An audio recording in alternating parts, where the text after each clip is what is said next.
ಈಶಾನ್ಯ ಭಾಗದ 6 ರಾಜ್ಯಗಳಲ್ಲಿ ಸುರಿಯುತ್ತಿರುವ ಧಾರಾಕಾರ ಮಳೆಯಿಂದಾಗಿ ಭೂಕುಸಿತ ಉಂಟಾಗಿದ್ದು ಜನಜೀವನ ಅಸ್ತವ್ಯಸ್ತಗೊಂಡಿದೆ.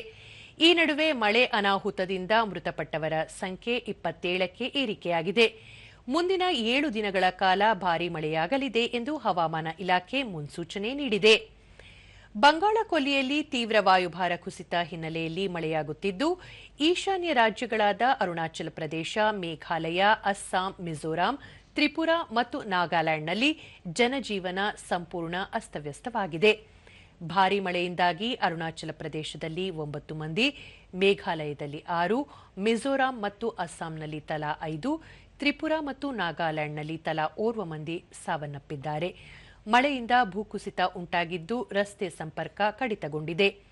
ಈ ಕುರಿತು ಹೇಳಿಕೆ ಬಿಡುಗಡೆ ಮಾಡಿರುವ ಕೇಂದ್ರ ಗೃಹ ಸಚಿವಾಲಯ, ಬಂಗಾಳ ಕೊಲ್ಲಿಯಲ್ಲಿ ವಾಯುಭಾರ ಕುಸಿತದಿಂದಾಗಿ ಭಾರೀ ಮಳೆಯಾಗುತ್ತಿದ್ದು ಜನರು ಎಚ್ಚರಿಕೆ ವಹಿಸಬೇಕು.